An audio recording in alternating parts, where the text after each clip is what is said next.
I've never been the type who enjoyed listening to 911 calls for fun. My friends loved that stuff, late-night compilations, analyzing the tremble in someone's voice like it was entertainment. I hated them. Maybe because deep down, I always feared that one day I would be the voice on one of those recordings. I just never expected that, when that moment finally came, I wouldn't be able to talk at all. I moved into a duplex on 4th Street in late October. It was cheap, too cheap, but I was desperate to move out of my parents' house. The landlord, an older guy named Mr. Henderson, barely made eye contact long enough to care who I was. When I asked about the previous tenants, he just shrugged and said, "They moved out in a hurry, left some furniture behind. Keep it if you want." The way he said it should have bothered me. But when you're young and broke, bargains override instincts. The first week was calm, boring even. It was my first time living alone, and the silence of the place felt peaceful at first. The upstairs unit was supposedly under renovation, but I never heard a hammer. Never saw workers, never saw lights on. Looking back, I should have recognized the red flags long before things got dangerous. It started with the smell. A faint odor at first, like stale sweat soaked into old fabric. I chalked it up to old building smell and bought industrial-strength air fresheners. But every day, when I came home from work, that underlying musky human odor was still waiting. No matter how much lavender or citrus I pumped into the air, the smell seeped through it like something alive. Then came the noises. I'm a light sleeper. Around week 2, I started jolting awake at 3 a.m. every night with my heart racing, convinced something had woken me. But nothing ever followed. Just the old hardwood floors and the low hum of the refrigerator in the kitchen. I tried ignoring it until it became impossible. One Friday, I invited my friend Derek over my human emotional support shield. Derek doesn't believe in ghosts, demons, or any form of the supernatural. A plate could levitate off a counter, shatter on the ceiling, and he'd blame the wind. "It's just pipes," he said, sipping a beer on my secondhand couch. "Old houses complain at night." "It's not pipes," I insisted. "Derek, I heard footsteps, not above me in the hallway." He rolled his eyes. "Bro, you're living alone for the first time. You're jumpy. The silence is messing with you." I wanted badly to believe him. His voice felt like a warm blanket wrapped around a cold fear I refused to acknowledge. But 3 days later, the blanket was gone. I came home to find my bathroom door shut. I never closed it. My bathroom had crap ventilation, so I always kept it open. I stood in the hallway, staring at the door, my hand going cold around my keys. Maybe the draft shut it, I thought. Something Derek would say. I pushed it open. The room was empty, but the shower curtain was drawn shut. I felt that moment you get in horror movies, where the camera slowly zooms in while the soundtrack drops out.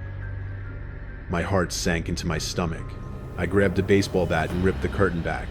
Nothing, just the faucet dripping.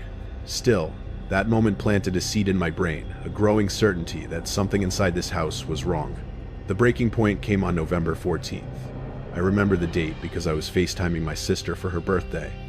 For once, I felt relaxed, laughed, drank a glass of wine.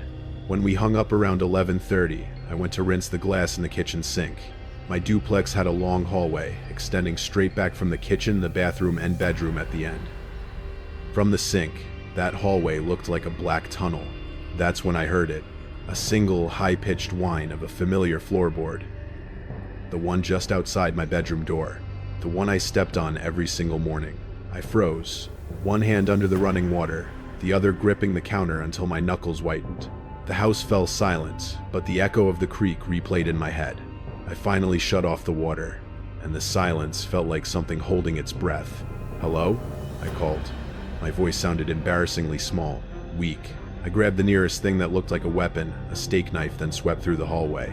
I checked the closet, under the bed, behind the curtains. Nothing. Again, I sat on the edge of my bed, defeated. I felt crazy, like my brain was inventing horrors to fill the quiet spaces of adulthood. I went to sleep sometime around 1 a.m., but terror doesn't care about exhaustion. I woke to the sound of breathing, not mine. It was wet, rattling, too close, too heavy. I lay still, eyes locked on the ceiling, every muscle in my body refusing to move. The breathing wasn't coming from the hallway, It wasn't coming from the window. It was coming from inside the room. I slowly turned my head, but nothing was there. Then I realized where the sound was coming from. The old ventilation grate on the wall across from my bed. A rusted metal return vent, barely 2 feet wide. The breathing rose and fell behind it. I sat up, the mattress springs squeaking beneath me, and the breathing stopped. My stomach dropped so fast, I felt nauseous. Something was behind that grate, listening to me. I reached for my phone, hands shaking, and dialed 911. My thumb hovered over the call icon, when a hoarse voice whispered through the grate, "I can see your toes." My entire body went cold. I pressed the call button. I didn't dare bring the phone to my ear. I slid it beneath my pillow, leaving the line open. Then I heard the metal scrape. The screws of the vent grate were turning from the inside. My chest tightened as I watched the first screw fall to the carpet. Then the second. The grate fell forward with a soft metallic thud. A hand slid out, filthy, gray with dust. Knees, shoulders, then a face. Upside down, bloodshot eyes. A smile too wide and too deliberate. He crawled out inch by inch, like something reborn in the darkness. I sat frozen, staring at him. My lungs refused to work. The 911 dispatcher's faint voice crackled from under my pillow. 911. What is your emergency? The man stood up, hunched, bones visible under stretched, filthy skin. He put a finger to his lips. Shh. I didn't scream. Couldn't. Terror like that shuts your body down. He walked toward me, the stench of sweat and rot filling the room. He tilted his head like he was studying an animal. "You changed your shampoo," he whispered. I liked the vanilla better. End 1. That was the moment everything made sense. The bathroom door, the noises, the smell. He hadn't just been hiding here. He had been watching me, living behind my walls, studying me. I felt the phone vibrate under my pillow as the dispatcher tried to talk. His expression changed instantly. "Who are you talking to?" he snapped. Then he lunged. He lunged so fast I barely saw the movement, just a blur of bones and filthy skin cutting through the dim light. Pure adrenaline took over. Before he could reach me, my body reacted on its own. I kicked out with everything I had, both feet slamming into his chest. He wasn't heavy, more like a starved animal than a man, and the force sent him stumbling backward into my dresser. A lamp crashed to the floor and the bulb exploded, plunging the room into near darkness with nothing but the faint glow from the window. I didn't stay to watch what he did next. I grabbed the pillow, my phone still inside, and bolted down the hallway. My bare feet slapped against the hardwood like gunshots. Behind me, I heard him recovering. A sickening, animalistic scream ripped out of him as he scrambled after me. "Get back here." I brought the phone to my ear as I ran. "He's in the house," I finally managed to scream. "He was in the wall. He's chasing me. 4th Street. Please." "Officers are en route," the dispatcher said. "Get outside. Now." I reached the front door and grabbed the deadbolt. My hands were shaking too violently to grip anything. The bolt slipped. Again. My sweat made the metal slick, and every second I lost felt like a countdown to death. I risked a glance behind me. He was halfway down the hallway, silhouette long and skeletal, illuminated by the faint light from my bedroom. In his hand, my steak knife. The same one I'd armed myself with hours earlier. That was when I knew I wasn't making it out through the door. I pivoted, sprinted to the right, and dove into the bathroom. I slammed the door and locked it just as his body slammed into the other side. The door rattled in its frame. Dust shook loose from the ceiling. "Open it," he said quietly, too calmly. "I just want to talk. We've been together for so long. Don't start being rude now." I backed deeper into the bathroom until I felt the cold porcelain of the bathtub touch my legs. I climbed in, curling into the corner. Phone pressed to my ear. "He has a knife," I whispered. "He's trying to break the door down. Stay on the line. Officers are less than 2 minutes out. Stay away from the door." Another impact. Harder. Wood splintered near the lock. A long crack snaked across the paneling. Then I heard him breathing through the door, slow, shaky, too intimate. "You can't hide," he whispered. "I watched you shower this morning. You didn't even know." I clamped a hand over my mouth to hold in the sob that burst up my throat. Another kick, a louder crack, then silence. The kind of silence that makes your lungs freeze because you know it means the danger is closer than you think. I waited. 1 second. 2. 3. The door burst inward with a violent crack that echoed through the bathroom. It slammed against the sink and hung sideways on broken hinges. His feet padded softly across the tile. He pulled the shower curtain aside in one sharp motion, and there he was, towering over me, the knife glinting faintly in the dark, cast in the blue wash of moonlight bleeding through the window. His face twisted into something almost childlike, sad, disappointed. I thought we were friends. He raised the knife, and then the front door exploded inward. "Police, show me your hands." A thunderstorm of voices and stamping boots tore through the apartment. Flashlights cut through the darkness in hard beams. The man froze, knife still raised. For a split second, I saw conflict in his eyes, fight or flee. But he was cornered, and he knew it. "Drop the knife." The command boomed through the hallway. He looked from the officers to me. His smile returned, slow, crooked, wrong. Then he dropped the knife. It clattered into the tub inches from my leg. He lifted his hands, like surrendering was a game. "She called you," he said softly to the officers. "She's very loud."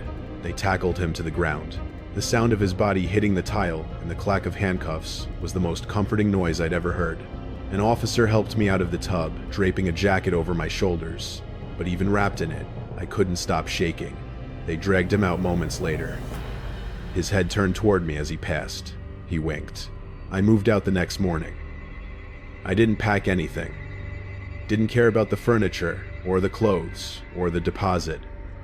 I just needed to be gone. But later that afternoon, the police investigation revealed something far worse than anything I had imagined. The crawl space behind the vent wasn't just a hole. It was a tunnel system running the entire length of my duplex, a narrow space between the drywall of my unit and the supposedly vacant unit above. He had been living in that void for at least 2 months. They found food wrappers, urine bottles, trash, piles of insulation he'd shaped into a sort of nest. But the part that still haunts me were the peepholes. Tiny holes drilled through the walls of every room. One facing my bed, one facing my shower, one facing the toilet, all filled with clear caulk to disguise them, making them almost like fisheye lenses. He had been watching me every single day, every shower, every meal. Every night, I lay in bed thinking I was alone, but it got worse. The police found his journal. They wouldn't show it to me, but one officer, a kind older guy, told me what was inside. "It's good you called when you did," he said. "Why?" I asked. Was he going to kill me? The officer shook his head. "No, not kill you." He hesitated. The last entry said he was finished with what he called the observation phase. He wrote that tonight he was going to move you into the wall with him. I stared at him, uncomprehending. He had handcuffs, rope, a gag. The officer continued. He wasn't planning to murder you. He wanted to keep you. The world tilted. My legs gave out and I had to sit on the bumper of the ambulance to keep from collapsing. It's been 7 years since that night. I live in a brand new building now. Concrete walls, no vents near the floor, no attic, no crawl space, no shadows big enough for anything to hide in. But I still sleep with the TV on because silence is the one thing I can't tolerate anymore.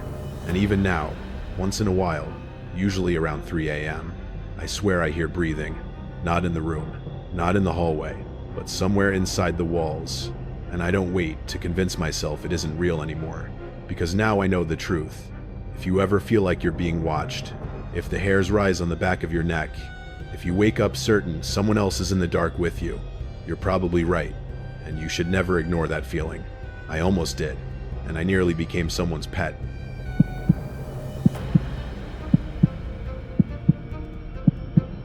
I have always been a safety-first kind of girl.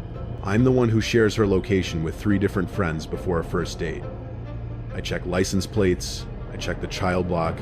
I'm the calm thinker in my friend group, the one who doesn't drink too much so she can make sure everyone else gets home okay. That's what hurts the most. I did everything right, and it still happened. It was a Tuesday night in Chicago.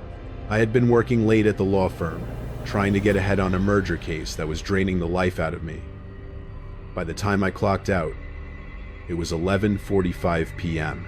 The The loop was quiet, the skyscrapers disappearing into a low-hanging fog that had rolled off Lake Michigan. I ordered a ride, not the real name, but you know the app. The driver was listed as Gregory.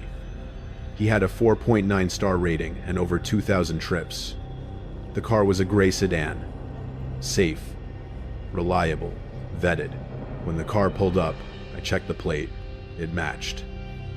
I opened the back door and slid in. "Sarah?" the driver asked. He didn't turn around. He was wearing a thick wool cap and a high-collared jacket that obscured most of his neck and face. His eyes, reflected in the rearview mirror, were heavily shadowed. "That's me," I said, buckling my seatbelt. "Heading to Lincoln Park." "Lincoln Park. Got it," he grunted. He put the car in drive and merged into traffic. The first 10 minutes were standard. I scrolled through Instagram, decomposing from the stress of the day. The radio was playing soft, jazz, low and unobtrusive. The heater was blasting, fighting off the bitter November chill. I didn't notice we had missed the turn until we were on the Dan Ryan Expressway, heading south. I looked up from my phone, frowning. Lincoln Park is north. We were heading toward the industrial district, away from the city center. "Excuse me, Gregory?" I said, leaning forward slightly. He didn't answer. He didn't even blink. His eyes remained fixed on the road ahead, his hands gripping the steering wheel at 10 and 2. His knuckles were white. "Gregory?" I said, louder this time. "Construction," he mumbled. His voice was different than before. Deeper, strained. GPS rerouted. Detour. I looked at my phone. The ride app showed our little car icon drifting further and further away from the blue line of the route. There was no construction reported on my map. "My app doesn't show any construction," I said, trying to keep my voice steady. The first prickle of fear started in my stomach. "I'd prefer if we turned around and took the original route. I'm not in a hurry, but I don't want to go south." He didn't respond. He just pressed down on the accelerator. The car surged forward, the speedometer climbing from 60 to 75. My heart rate matched the acceleration. I looked for the lock button on the door. It was the old-fashioned plunger type. It was down. I pulled it up. Immediately, from the driver's seat, there was a loud thunk. He had hit the central lock button. The plunger on my door sucked back down. I stared at it. I pulled it up again. He locked it again. This wasn't an accident. "Let me out," I said. The calm thinker was gone. The panic was setting in. "Stop the car. Now." "We're not there yet," he said. His tone was chillingly conversational, as if we were discussing the weather. "You can't get out until we get there." "Where?" I demanded. "Who are you? You're not Gregory." He laughed. It was a wet, hacking sound. "Gregory is in the trunk." My blood ran cold. I froze, my mind unable to process the statement. "Gregory is in the trunk." I looked at the profile picture on the app. A smiling, middle-aged man with glasses. I looked at the eyes in the rearview mirror. Younger, harder, and entirely devoid of empathy. I grabbed my phone to dial 911. "I wouldn't do that," he said calmly. "I'm calling the police," I screamed, hitting the emergency button. "Look at the seat back, Sarah." I hesitated. Pinned to the back of the passenger seat, right in front of my face, was a Polaroid photo. I hadn't noticed it in the dark. I squinted at it. It was a picture of a house. My house. It was taken from the bushes. In the window, you could see me sitting on my couch, reading a book. The photo was dated yesterday. "I know where you live," he said softly. "I know your roommate Jessica is home right now. I know she leaves the back door unlocked for the cat. If you make that call, I have a friend waiting outside your house right now who will go inside and cut her throat before the cops even dispatch a car." My finger hovered over the call button. I was shaking so hard I dropped the phone on the floor mat. "Good girl," he said. "Now, sit back. We're going for a ride." We were speeding past the city limits now, heading into the desolate stretch of industrial wasteland where the streetlights are broken and the factories have been abandoned for decades. The darkness out the window was absolute. I was trapped. If I called, Jessica died. If I didn't call, I died. I needed to make a choice, and I needed to make it fast, because he was slowing down. pulling off the highway onto a gravel road that led into the woods. The car crunched to a halt. We were deep in the industrial park now, a labyrinth of rusted shipping containers and skeletal warehouses overgrown with weeds. There were no streetlights here.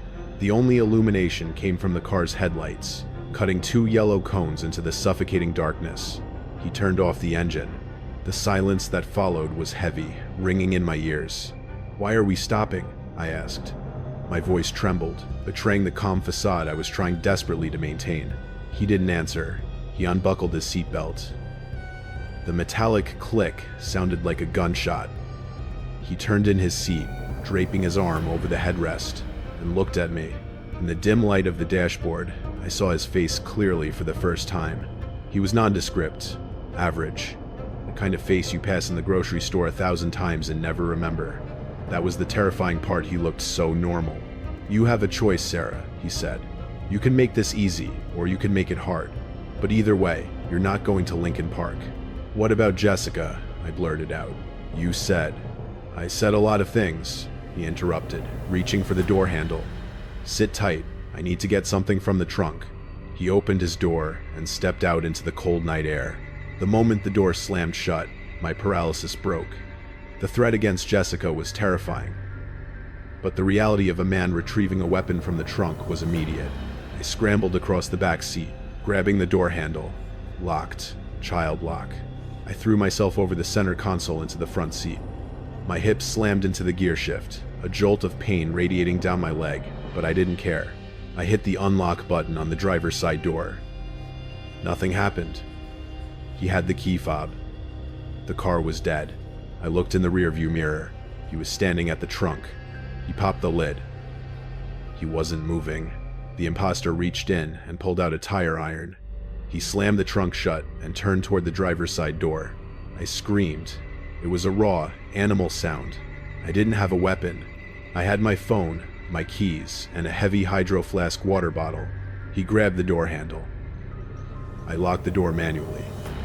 He smirked, holding up the fob, and pressed the button. The lock popped up. He swung the door open.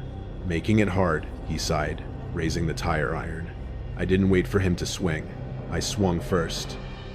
I gripped the handle of my steel water bottle with both hands and swung it like a baseball bat, putting every ounce of hysterical strength I possessed into the motion. It connected with the bridge of his nose with a sickening crack. He howled, dropping the tire iron and stumbling back, clutching his face. Blood spurted through his fingers. I didn't check on him. I didn't think. I vaulted out of the car, my heels scraping the asphalt, and I ran. I didn't run down the road he could drive me down. I ran into the maze of shipping containers. I scrambled into the darkness, the cold air burning my lungs. I could hear him behind me, screaming obscenities, his footsteps heavy and uneven. "You dead bitch. I'm going to gut you." I ducked between 2 rusted red containers, sliding into the narrow gap. It was pitch black. The ground was littered with broken glass and trash. I huddled in the deepest shadow, pressing my back against the cold metal, and pulled out my phone. 1% battery. The cold had drained it. I had one shot. I dialed 911. 911. "What is your emergency?" I cupped my hand over the microphone, whispering so quietly I could barely hear myself. "I've been kidnapped. Industrial Park. South Side. Near the old grain silos. My phone is dying. He has a tire iron. Ma'am, I need you to stay on the line. Can you—" "I can't," I sobbed, a tear leaking out and freezing on my cheek. Scrape. The sound of metal dragging on pavement. He was close. "Sarah." His voice echoed through the metal canyons. It was distorted, nasal from the broken nose. "I can hear you breathing, Sarah." I looked at my screen. The battery icon turned red. "Please, send help," I whispered. "He killed the driver. He's going to kill me." The phone died. The screen went black. I was alone in the dark. I squeezed my eyes shut. The scraping sound got louder. Closer. He was dragging the tire iron against the side of the shipping containers, creating a rhythmic, metallic screech that set my teeth on edge. He stopped right in front of my gap. I held my breath until my lungs burned. I could smell the metallic tang of his blood. "Found you," he whispered. A flashlight beam cut into the darkness, blinding me. I screamed and kicked out, my foot connecting with his shin. He grunted, lunging for me. His hand grabbed my ankle, his grip like a vice. He dragged me out of the gap, the gravel tearing at my clothes. I clawed at the ground, my fingernails breaking, but he was too strong. He flipped me over, pinning me down with his knee. His face was a mask of blood and rage. He raised the tire iron high above his head. "Say goodbye, Sarah." A siren chirped.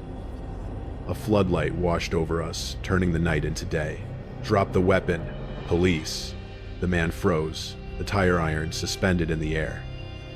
He looked up, blinking in the glare of the spotlight from the cruiser that had just rounded the corner of the container stack. "Drop it or I will shoot." He dropped the iron. It clattered to the ground next to my head. He raised his hands, shaking, the fight instantly draining out of him as the reality of the situation took hold. 2 officers rushed him, tackling him into the dirt. Another officer pulled me up, shielding me from the sight of the man being cuffed. I collapsed against the police car, sobbing uncontrollably. They found the real Gregory in the trunk. He was alive, barely. He had been bludgeoned and tied up, but he survived.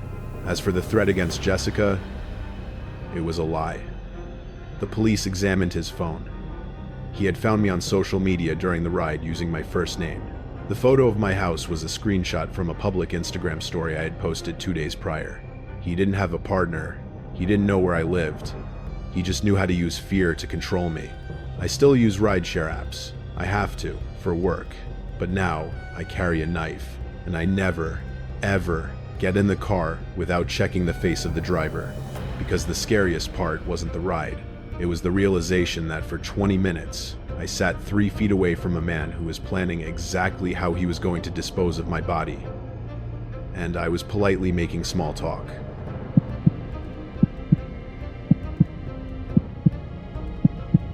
When my uncle asked me to house sit his new architectural marvel in the mountains above Boulder, I thought I'd won the lottery.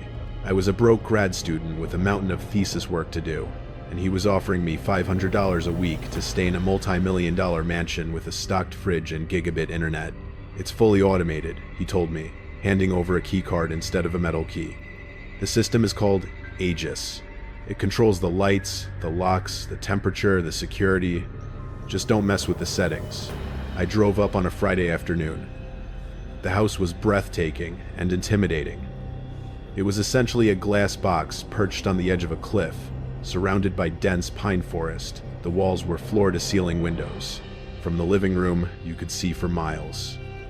But it also meant that at night, the house became a lantern in the void. You could see everything out there, but if you were outside, you could see everything in here. The first 2 nights were fine. I drank expensive scotch, worked on my paper, and slept in a bed that cost more than my tuition. On the 3rd night, a storm rolled in. It wasn't a violent storm, just a heavy, oppressive snowfall that blanketed the world in silence. I was in the kitchen making a sandwich around 11 p.m. when the smart home system spoke. The voice was a calm, synthetic British woman. Motion detected. Driveway. I froze. The driveway was a 1/4 mile long, gated and steep. No one came up here unless they were invited.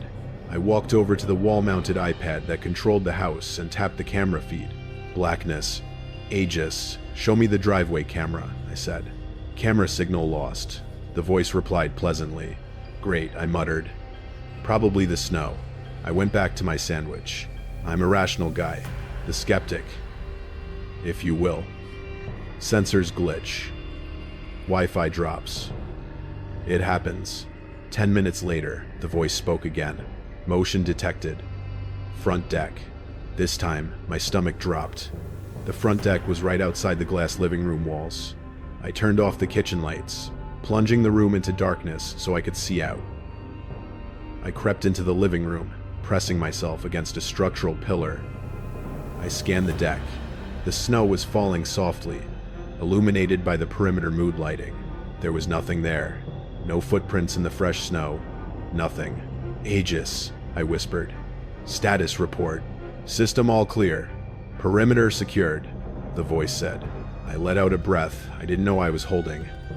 "Stupid machine," I whispered. I went back to the couch and tried to watch Netflix, but the unease lingered. It's that primal feeling of being watched. I kept glancing at the windows. The glass was reflective at night. I could see myself, the furniture, the TV. But behind my reflection, just deep darkness.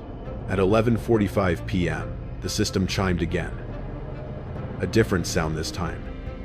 A sharp ding-dong. Front door. Ajar. I shot up from the couch. The front door was a massive slab of oak with an electronic bolt. I had heard it lock automatically when I came in. I grabbed a heavy brass fire poker from the fireplace and walked into the foyer. The door was closed. I walked up to it and pushed on it, locked tight. "Aegis, the door's closed," I said, my voice rising. "Front door. Ajar," the voice repeated, insisting on a reality that wasn't true. Then, the lights flickered. "System reboot initiating," the voice said. "Please wait." The house went black. Complete, total darkness. The heating hum died. The refrigerator hum died. The silence of the mountains rushed in. I stood in the foyer, gripping the fire poker, my heart hammering against my ribs. I fumbled for my phone in my pocket and turned on the flashlight. The beam cut through the dark, illuminating the modern art on the walls. Then, I heard it. It was gentle, polite, almost. It was coming from the glass wall in the living room. I didn't want to look. I really didn't want to look. But I had to. I slowly swept the flashlight beam across the room, toward the wall of windows. The beam hit the glass. Standing on the deck, pressing his face against the glass, was a man. He was wearing a ski mask. But the mask was white, blending in with the snow. The only things visible were his eyes' dark, unblinking pits. He wasn't trying to break in. He was just watching. And then, he raised a hand. In it, he held a small, black remote control. My uncle's backup security remote. He pressed a button. The electronic lock on the front door behind me disengaged. "Welcome home," the system voice said, the power suddenly surging back on, blindingly bright. The man on the deck smiled beneath the mask. He pointed to the front door. I turned around. The heavy oak door was slowly, creakingly swinging open. I ran. Not to the door he was expecting that. I ran to the panic room my uncle had bragged about in the basement. I sprinted down the stairs, hearing the front door slam open upstairs, followed by the wet stomp of snowy boots on hardwood. I made it to the panic room, a reinforced steel door disguised as a wine cellar rack. I slammed it shut and spun the wheel, locking it. I was safe. Or so I thought. The panic room had a dedicated landline, a hard line that couldn't be cut from the outside. I picked up the red phone. There was a dial tone. Thank God. I dialed 911. 911. "What is your emergency?" "Someone is in the house," I whispered, huddled in the corner of the cold steel room. "I'm at 4004 Eagle Cliff Drive. I'm in the panic room." He has the security codes. He opened the door. "We have officers dispatching now," the operator said. "Stay on the line." "Is the door secured?" "Yes," I said. "It's steel. He can't get in." "Okay, stay calm. Help is..." The operator cut off. Then, the lights in the panic room turned red.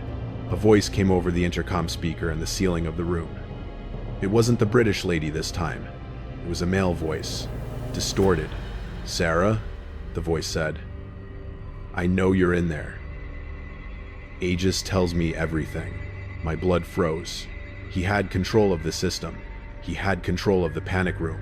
"Unlock sequence initiated," the British voice chimed in cheerfully. "Panic room door, opening in 10, 9. I stared at the wheel on the door. It began to spin on its own. 6, 5. The British voice counted down with terrifying cheerfulness. I stared at the spinning wheel of the blast door. I grabbed the handle, planting my feet, straining every muscle in my back to hold it in place. It was useless. The mechanism was hydraulic, powered by the house's central nervous system. I was trying to outmuscle a machine. 3, 2. I backed away, grabbing the only weapon available in a wine cellar. A bottle of 1,998 Cabernet. It felt heavy and fragile in my sweating palm. 1. Access granted. The heavy steel door hissed, the seal breaking with a pop of air pressure. It swung outward, revealing the dark basement hallway. I raised the bottle, ready to swing. Standing in the doorway was the figure in the white ski mask. He was holding a tablet in one hand and a stun baton in the other. The baton crackled with a blue arc of electricity, the only light in the corridor. He stepped inside, scanning the room. When his eyes landed on me, he froze.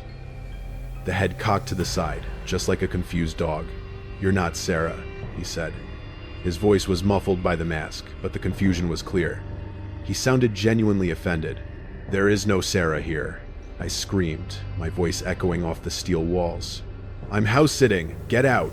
He lowered the baton slightly, looking at the tablet, then back at me. He tapped the screen.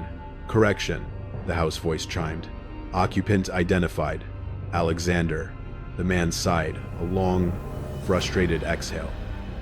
"Well, Alexander," he muttered, tightening his grip on the baton. "You're really inconvenient." He lunged. He was fast, but the floor of the panic room was polished concrete. He slipped slightly as he charged. I didn't swing the bottle. I threw it. It smashed against his shoulder, exploding in a shower of dark red wine and glass. He grunted, stumbling back, but the stun baton swung wild. The tip grazed my arm. It felt like being kicked by a horse. My entire left side went numb, and I collapsed to the floor, my muscles seizing. "Stay down," he commanded, stepping over me. He tapped the tablet again. "Aegis. Lock basement perimeter." "Locking," the house responded. I heard the bolts of the basement doors upstairs slam home. He wasn't going to kill me. He was going to trap me down here while he figured out where his real target was. I couldn't feel my left arm, but my right arm still worked. As he turned his back to mess with the keypad on the wall, trying to override the hardline phone, I realized I saw the heavy steel wheel of the panic room door right next to his head. I kicked the door with everything I had. The heavy steel slab swung inward. It caught him square in the back. He slammed face first into the door frame, the tablet flying out of his hand and skittering across the floor. The stun baton clattered away. He dropped like a stone, groaning, clutching his nose. I didn't wait to see if he was conscious. I scrambled up, dragging my numb arm like a dead weight, and grabbed the tablet. I didn't know the passcodes. I didn't know how to hack. But I saw a big red button on the interface, labeled Emergency Purge. I pressed it. "Emergency protocol initiated," the voice said. "Opening all exits," sounding alarm. Suddenly, the house went crazy. Every light in the basement turned on at full brightness. A deafening siren, whoop, whoop, whoop, began to blast from every speaker. And upstairs, I heard the distinct sound of 20 electronic locks disengaging simultaneously. I ran. I sprinted up the stairs, my lungs burning. The intruder was yelling behind me, stumbling to his feet, but the element of surprise had bought me seconds. I burst into the living room. The glass walls were flashing with the strobing emergency lights, turning the snowy forest outside into a disorienting rave of shadows and light. The front door was wide open, but so was the back door and the side doors. I ran for the front door, slipping on the hardwood in my socks. I made it to the threshold and dove out into the snow. The cold was shocking. It bit into my skin instantly, but I scrambled up and ran down the driveway. The snow was knee-deep. I could hear the siren echoing off the mountains, a beacon for miles. I risked a look back. The intruder was standing in the open doorway, silhouetted against the flashing lights of the house. He wasn't chasing me. He was holding his side, watching me go. He knew it was over. The noise was too loud. The purging of the system meant the silent, controlled environment he needed was gone. I didn't stop running until I saw the headlights of the sheriff's SUV coming up the winding mountain road. They caught him 3 miles into the woods, trying to hike back to his car. His name was Daniel. He was the ex-husband of the woman who had sold the house to my uncle 6 months prior, Sarah. He was a software engineer. He had designed the Aegis system specifically for that house.